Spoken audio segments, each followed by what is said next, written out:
ಅಜ್ಜಿ ಮಸಾಲ. ಎಂತ ಅಡಿಗೆಯ ರುಚಿಯಾಗೋ ರಹಸ್ಯವು 20 ರೂಪಾಯಿ. ಸಿಲಿಕಾನ್ ಸಿಟಿ ಬೆಂಗಳೂರಿನಲ್ಲಿ ಈ ಪುಂಡ ಪೋಖ್ರಿಗಳಿಗೆ ಪುಡಾರಿಗಳಿಗೆ ಪೊಲೀಸರ ಭಯವೇ ಇಲ್ವಾ ಅನ್ನುವಂತಹ ಪ್ರಶ್ನೆ. ಯಾಕೆ ಅಂದರೆ ಪೊಲೀಸರ ಭಯವೇ ಇಲ್ಲದೆ ಇರೋ ರೀತಿಯಲ್ಲಿ ವರ್ತನೆಯನ್ನು ಮಾಡ್ತಾ ಇದ್ದಾರೆ. ಸಾರ್ವಜನಿಕ ರಸ್ತೆಯಲ್ಲಿ ಪುಂಡರು ಗೂಂಡಾಗಿರಿಯನ್ನು ಪ್ರದರ್ಶನ ಮಾಡ್ತಿದ್ದಾರೆ. ನಡು ರಸ್ತೆಯಲ್ಲಿಯೇ ಹೊಡೆದಾಟ ಬಡದಾಟ ಎಲ್ಲವೂ ಕೂಡ ಆಗ್ತಾ ಇದೆ. ನೂರಾರು ವಾಹನಗಳಿಗೆ ಅಡ್ಡಿ ಉಂಟು ಮಾಡ್ತಾ ಇದ್ದಾರೆ. ಕೈಯಲ್ಲಿ ದೊಣ್ಣೆ ಹಿಡ್ಕೊಂಡು ಗಲಾಟೆ ಮಾಡ್ತಿದ್ದಾರೆ. ರಾಜ್ಕುಮಾರ್ ರಸ್ತೆಯಲ್ಲಿ ನಡೆದಂತಹ ಘಟನೆ ಇದು. ನಡು ರಸ್ತೆಯಲ್ಲಿಯೇ ಕಾರನ್ನು ನಿಲ್ಲಿಸಿಕೊಂಡು ಪುಂಡಾಟ ಪ್ರದರ್ಶನ ಆಗಿದೆ. ಬ್ಯಾನೆಟ್ ಮೇಲೆ ಕೂತು ಸಿಗರೇಟ್ ಸೇದಿ ದರ್ಪವನ್ನು ಪ್ರದರ್ಶನ ಮಾಡಿದ್ದಾರೆ. ಇನ್ನೇನು ಸಿನಿಮಾ ಅಂದ್ಕೊಂಡಿದ್ದಾರೋ ನಿಜ ಜೀವನ ಅಂದ್ಕೊಂಡಿದ್ದಾರೋ ಅವ್ರಿಗೆ ಗೊತ್ತಾಗ್ತಾ ಇಲ್ಲ. ಅದಾದಮೇಲೆ ಈ ರೀತಿಯ ಘಟನೆಗಳು ಯಾವಾಗ ಆಗ್ತವೆ ಹೇಳಿ? ಯಾವಾಗ ಪೊಲೀಸರ ಮೇಲೆ ಭಯ ಕಡಿಮೆ ಆಗುತ್ತೆ, ಕಾನೂನಿನ ಮೇಲೆ ಭಯ ಕಡಿಮೆ ಆಗುತ್ತೆ, ಆಗ ಈ ರೀತಿಯ ಘಟನೆಗಳಾಗುವಂಥದ್ದು. ನೀವು ಕೂಡ ದೃಶ್ಯವನ್ನು ಗಮನಿಸ್ತಾ ಇದ್ದೀರಿ. ವಾಹನಗಳಿಗೆ ಅಡ್ಡಿ ಮಾಡಿದ್ದು, ಮತ್ತೊಂದು ಕಡೆ ನಡು ರಸ್ತೆಯಲ್ಲಿ ಗಲಾಟೆ ಮಾಡ್ತಾ ಇರುವಂಥದ್ದು. ಹೇಳೋರಿಲ್ಲ ಕೇಳೋರಿಲ್ಲ.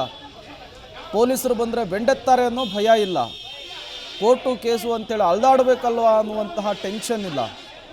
ಮನಸ್ಸಿಗೆ ಬಂದಂಗೆ ವರ್ತಿಸ್ತಾ ಇದ್ದಾರೆ. ಅವ್ರು ಆಡಿದ್ದೇ ಆಟ, ಮಾಡ್ಕೊಂಡಿದ್ದೇ ಕಾನೂನು ಅನ್ನಂಗಾಗ್ಬಿಟ್ಟಿದೆ ಬೆಂಗಳೂರಿನಲ್ಲಿ ಕೆಲವರಿಗೆ.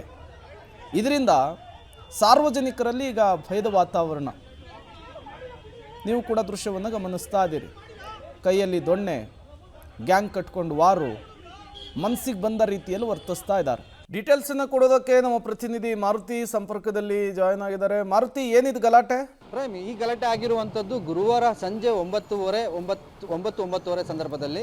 ಗಲಾಟೆಗೆ ಕಾರಣ ಆಗಿರುವಂಥದ್ದು ಎರಡೂ ಮೊಬೈಲ್ ಶಾಪ್ನ ಹುಡುಗರುಗಳು. ಒಂದು ನವರಂಗ್ ಬಳಿ ಇರುವಂಥ ಒಂದು ಮೊಬೈಲ್ ಶಾಪು, ಮತ್ತೊಂದು ರಾಜಾಜಿನಗರದ ಬಳಿ ಇರುವಂಥ ಮತ್ತೊಂದು ಮೊಬೈಲ್ ಶಾಪು. ಮೊದಲಿಗೆ ನವರಂಗ್ ಬಳಿ ಇರುವಂಥ ಮೊಬೈಲ್ ಶಾಪ್ ಬಳಿ ಹೋದಂತಹ ರಾಜಾಜಿನಗರದ 6ನೇ ಬ್ಲಾಕಲ್ಲಿರುವಂಥ ಹುಡುಗರು ಅಲ್ಲಿ ಹೋಗಿ ದಾಂಧಲೆ ಮಾಡಿರ್ತಾರೆ. ಅಂದರೆ ಹಾಡು ಹಾಕ್ಕೊಂಡು ರಸ್ತೆಯಲ್ಲಿ ಡ್ಯಾನ್ಸ್ ಮಾಡಿ ಬಂದಿರ್ತಾರೆ. ಅದಕ್ಕೆ ಮುಯಿ ತೀರಿಸ್ಕೊಳ್ಳೋಕ್ಕೆ ಅಥವಾ ಆ ರಿವೆಂಜ್ನ ತೀರಿಸ್ಕೊಳ್ಳೋಕ್ಕೆ ನವರಂಗಿಂದ ರಾಜಾಜಿನಗರಕ್ಕೆ ಹೋದಂತಹ ಮೊಬೈಲ್ ಶಾಪು ಮತ್ತು ಮಾಲೀಕರೆಲ್ಲ ಸೇರಿಕೊಂಡು ರಸ್ತೆಯಲ್ಲಿ ಪಟಾಕಿ ಸಿಡಿಸಿ ರಸ್ತೆ ಮಧ್ಯದಲ್ಲಿ ಗಾಡಿ ನಿಲ್ಲಿಸಿ ಅಲ್ಲಿ ದರ್ಪ ತಮ್ಮ ವರ್ಚಸ್ನ ತೋರಿಸುವಂಥ ಪ್ರಯತ್ನ ಮಾಡ್ತಾರೆ. ಆಗ ರಾಜಾಜಿನಗರದ ಮೊಬೈಲ್ ಶಾಪಲ್ಲಿದ್ದವರು ಬಂದು ಪ್ರಶ್ನೆ ಮಾಡಿದಾಗ ಒಬ್ರಿಗೊಬ್ರು ಕೈ ಮಿಲಾಯಿಸ್ಕೊಂಡು ರಸ್ತೆಯಲ್ಲೇ ಹೊಡೆದಾಟ ಆಡ್ಕೊಂಡಿರುವಂಥದ್ದು, ದೊಣ್ಣೆ ತೊಗೊಂಡು ಹೊಡೆದಾಡಿರುವಂಥದ್ದು, ಸಿಕ್ಕವ್ರ ಮೇಲೆ ಮೊಬೈಲ್ ಶಾಪರ ಎರಡೂ ಗ್ಯಾಂಗ್ಗಳು ವಾರ್ ಮಾಡಿಕೊಳ್ಳೋ ರೀತಿಯಲ್ಲಿ ನಡು ರಸ್ತೆಯಲ್ಲಿ BMTC ಬಸ್ ಸಂಚಾರ ಮಾಡ್ತಾರೆ. ನೂರಾರು ಸಾರ್ವಜನಿಕರು ಸಂಚಾರ ಮಾಡ್ತಿರ್ತಾರೆ. ಅವ್ರಿಗೆಲ್ಲ ಅಡ್ಡಿಪಡಿಸಿ, ಇಡೀ ಟ್ರಾಫಿಕ್ಗೆ ಅಡ್ಡಿಪಡಿಸಿ ನಾನ್ಸೆನ್ಸ್ನ ಕ್ರಿಯೇಟ್ ಮಾಡಿಕೊಂಡು ಬೆಂಗಳೂರಿನಲ್ಲಿ ನಾವು ಏನು ಮಾಡಿದ್ರು ನಡೆಯುತ್ತೆ, ನಮ್ಮನ್ನು ಯಾರೂ ಕೇಳಲ್ಲ ಅನ್ನೋ ಮಟ್ಟಕ್ಕೆ ವರ್ತನೆ ಮಾಡಿರುವಂಥದ್ದು. ಈ ಸಂಬಂಧ ರಾಜಾಜಿನಗರ ಪೊಲೀಸರಿಗೂ ಕೂಡ ಸ್ಥಳೀಯರು ಅಂದರೆ ಹೊಯ್ಸಳ ಕರೆ ಮಾಡಿ ಈ ರೀತಿ ರಸ್ತೆಯಲ್ಲಿ ಪುಂಡಾಟ ನಡೆಸ್ತಿದ್ದಾರೆ, ರಂಪಾಟ ಮಾಡ್ತಿದ್ದಾರೆ, ಒಬ್ರಿಗೊಬ್ರು ಹೊಡ್ಕೋತಿದ್ದಾರೆ, ಅಂದರೆ ಸಿಕ್ಕವ್ರನ್ನೆಲ್ಲ ಮೇಲೆ ಅಟ್ಯಾಕ್ ಮಾಡುವಂಥ ಕೆಲಸಗಳಾಗಿರುತ್ತೆ. ಈ ಸಂಬಂಧ ರಾಜಾಜಿನಗರ ಹೊಯ್ಸಳಕ್ಕೆ ಸ್ಥಳೀಯರು ಕರೆ ಮಾಡಿ ತಿಳಿಸುವಂಥ ಕೆಲಸ ಕೂಡ ಮಾಡಿದ್ದಾರೆ. ಪೊಲೀಸರು ಸ್ಥಳಕ್ಕೆ ಬಂದು ರಾಜಿ ಪಂಚಾಯಿತಿ ಮಾಡುವಂಥ ಇದು ಮಾಡಿದ್ದಾರೆ.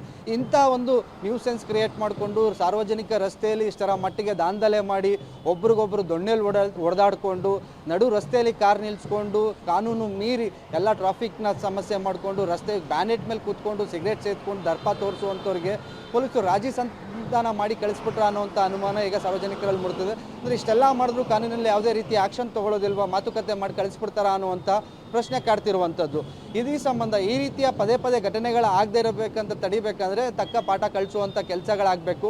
ಆ ಕೆಲಸನ ಪೊಲೀಸರು ಮಾಡಬೇಕಾಗಿದೆ. ಯಾಕಂದರೆ ಬೆಂಗಳೂರಿನಲ್ಲಿ ರೋಡ್ ರೇಂಜ್ ಕೇಸ್ಗಳು ನಾವು ಸಾಕಷ್ಟು ನೋಡ್ತಾ ಇದ್ದೀವಿ. ಈಗ ಗ್ಯಾಂಗ್ ವಾರ್ ರೀತಿಯಲ್ಲಿ ರಸ್ತೆಯಲ್ಲಿ ಶಾಪ್ಗಳು ಅಂದರೆ ಎರಡೆರಡು ಶಾಪ್ನವ್ರಿಗೆ ಸೇರಿಕೊಂಡು ರಸ್ತೆನೆಲ್ಲ ಬ್ಲಾಕ್ ಮಾಡಿಕೊಂಡು ಸಾರ್ವಜನಿಕರಿಗೆ ತೊಂದರೆ ಕೊಟ್ಕೊಂಡು ಓಡಾಡೋರಿಗೆಲ್ಲ ಭಯ ಪಡಿಸುವ ರೀತಿಯಲ್ಲಿ ಅವರವರು ಹೊಡೆದಾಡ್ಕೊಳ್ಳೋದ್ರಿಂದ ಬೆಂಗಳೂರಿನಲ್ಲಿ ಲಾ ಆ್ಯಂಡ್ ಆರ್ಡರ್ ಪ್ರಶ್ನೆ ಈಗ ಉದ್ಭವ ಆಗುವಂಥದ್ದು. ಮತ್ತು ಪೊಲೀಸರ ಭಯ ಇಲ್ವಾ ಇವರಿಗೆ, ಈ ರೀತಿಯೆಲ್ಲ ಮಾಡಿದ್ರು ಯಾರು ಕೇಳಲ್ವಾ ಇವ್ರನ್ನ ಅನ್ನುವಂತಹ ಒಂದು ಆತಂಕ ಕೂಡ ಸಾರ್ವಜನಿಕರಲ್ಲಿ ಮೂಡಿರುವಂಥದ್ದು. ಪ್ರೇಮ್.